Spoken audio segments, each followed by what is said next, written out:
কিরম লেগেছে বলো?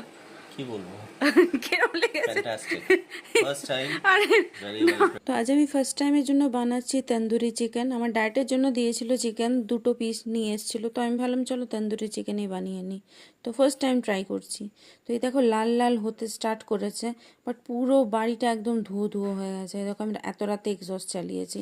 এবার আমার ফ্রাইং প্যানটার অবস্থা দেখো কি।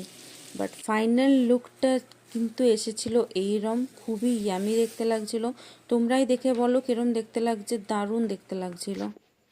আর এই দেখো আমার ছেলে মানে খেতে পারছে না, ছিবড়া ছিবড়া করে ফেলে দিচ্ছে আর হাসছে। এই দেখো আমার ছেলের অবস্থা দেখো, খেয়ে পুরা বেকার মুখে। আমার ছেলে খেয়ে পাগল হয়ে গেছে, দেখো কথা বলতে পারছে না। কিরম হয়েছিল মা? খারাপ হয়ে গেল। এত ভালো খাবার আমি বানিয়েছি, ওরে বাবা। আমার হাজবেন্ডের রিভিউটা দিচ্ছি, দাঁড়াও। কিরম লেগেছে বলো? কি বলবো, কিরম লেগেছে? ফ্যান্টাস্টিক, ফার্স্ট টাইম, আরে ভেরি না, ওয়েল প্রিপেয়ার্ড। যেটা বলেছো ওটাই বলো না, ওটাই বলো। যেরকম তোমার লেগেছে ওইরকমই বলো। হ্যাঁ, ভালোই লেগেছে। ভালো লেগেছে? মিথ্যা কথা বলছে গো, পুরো ভালো লাগেনি বলেছে আর কোনোদিনও না বানাতে। বলো, সত্যি করে বলো, না না, এরকম বলো বলো। আর এই দেখো ফ্রাইং প্যানের অবস্থা, রীতিমতো মেজে মেজে আমি পুরো পাগল হয়ে গেছি। লাস্টে এই হারপিকটা নিয়ে এসেছি মাজার জন্য, এটা দিয়ে একটু একটু করে তুলছি। এই ফ্রাইং প্যানটা যদি আমি রেখে দিই মাসি কাল পুরো মানে বিরক্ত হয়ে যাবে।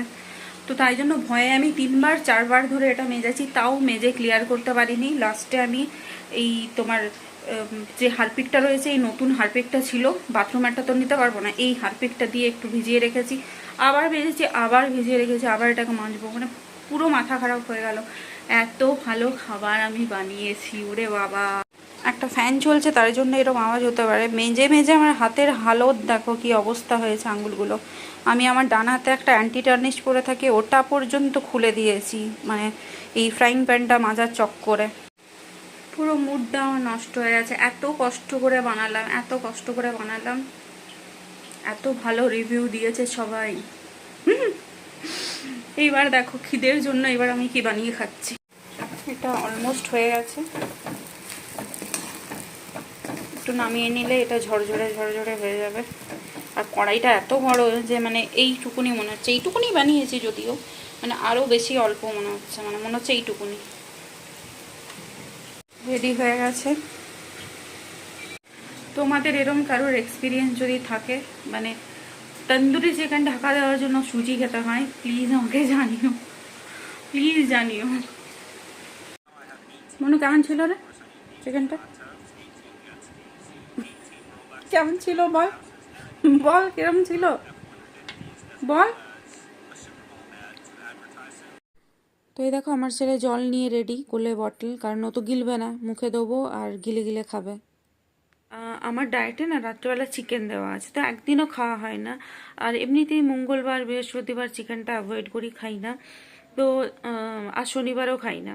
তো তাই জন্য কালকে চিকেন নিয়ে এসেছিলো, 2টোই পিস নিয়ে এসেছিলাম। বলেছিলাম 2টো পিসই নিয়ে আসবে, কারণ ওর বেশি আমি খেতে পারবো না। তো নিয়ে আসার পর আমার মনে হলো আমি খেলে তো ওদেরও খেতে ইচ্ছে করবে, আমার হাজব্যান্ডেরও আর আমার ছেলেরও। তো তখন আমি বললাম যে চলো তন্দুরি চিকেন আমি ট্রাই করব। তখন আমার হাজব্যান্ড বললো তন্দুরি চিকেন করবে? আমার না মাইক্রোওভেন নেই, তো আমি ইউটিউব দেখলাম ফ্রাইং প্যানে কীভাবে করে, দেখলাম প্রসেস। আর তোমরা আমার চিকেনটা দেখো, চিকেনটা পুরোই ইয়ামি একদম। তো চিকেনটা পুরো একদম ইয়ামি দেখতে, দেখতে দারুণ, সব মানে সব ভালো ছিল। বাট আমার যা মনে হচ্ছে, যেহেতু আমি ফ্রাইং প্যানে করেছি, ঢাকা দিয়ে দিয়ে করেছি, মানে যাতে প্রপারলি কুকড হয়, তো আমার মনে হয় ওভার কুকড হয়ে গেছিলো। কী হয়েছিল বলতো, পুরো ছিবড়া ছিবড়া হয়ে গেছিলো, মানে রীতিমতো চেবানো যাচ্ছিল না, মানে মুখের মধ্যে এতটা করে জমা হয়ে যাচ্ছিলো, যতটা খাওয়া হচ্ছিল ততটাই জমা হয়ে যাচ্ছিল। তো তাই জন্যই অসুবিধাটা হচ্ছিল। তো আমার হাজব্যান্ডও বলছে যে ও মানে আমার ছেলে তো খাই না, জল ছাড়া তো এমনিই গেলে না। তো ওর তো পুরোই মানে একটু জুসটা মানে মানে ফ্লেভারটা চিকেনের নিচ্ছিল, বাকি পুরো মানে ওই ভিডিওটা তো নেওয়া হয়নি, কারণ আমি খাচ্ছিলাম তখন, হাত দিয়ে ওকে খাওয়াচ্ছিলাম। এত এত করে ছিবড়া জমা করে রেখে দিয়েছিল। তো আমার ছেলে তো খেতেই পাচ্ছিল না, ইভেন আমার হাজব্যান্ডও বলছিল যে আমি পর্যন্ত পাচ্ছি না। তখন আমার খারাপ লাগছিল, একে তো আমি এত কষ্ট করে বানালাম, তার উপর আবার বসে বসে কি বলছে বলো তো, বলছে কি আর কোনোদিনও এই চিকেনটা বানিও না। তোমরা চিকেনটা দেখবে একবার কিরম দেখতে, আর মানে খেতে শক্ত, আর কিছু না, বাকি সব ঠিক আছে, মানে মানে প্রচণ্ড শক্ত, আমার মানে ওভার কুকড হয়ে গেছে। চিকেন তো ওভার কুকড খুব দরকার পড়ে না, খুব তাড়াতাড়ি সেদ্ধ হয়ে যায়, ওটাই হয়েছিল, ওভার কুকড হয়ে গেছিলো, আর তাই জন্যই এরম। বাট আমার আমার পুরো মুড খারাপ হয়ে গেছে, মানে কোনো কিছু যদি তুমি ভালোবেসে বানাও আর সেটা যদি এরম মানে রিভিউ কিরম লাগবে বলো। তো তোমরা চ্যানেলটা সাবস্ক্রাইব করে দিও, ভিডিওগুলো কিরম লাগছে একদম জানিও, আর এরম ভিডিও আসতে থাকবে। তোমরা আমার সেকেন্ড চ্যানেলটাও কিন্তু সাবস্ক্রাইব করে নিও, অর্পিতা কীর্তি, ঠিক আছে? তো এখন আমি রাখছি, প্রচণ্ড রাত হয়ে গেছে, প্রচণ্ড, মানে একটাও পেরিয়ে গেছে। তো চলো, গুড নাইট, আবার দেখা হবে নেক্সট ব্লগে, বাই।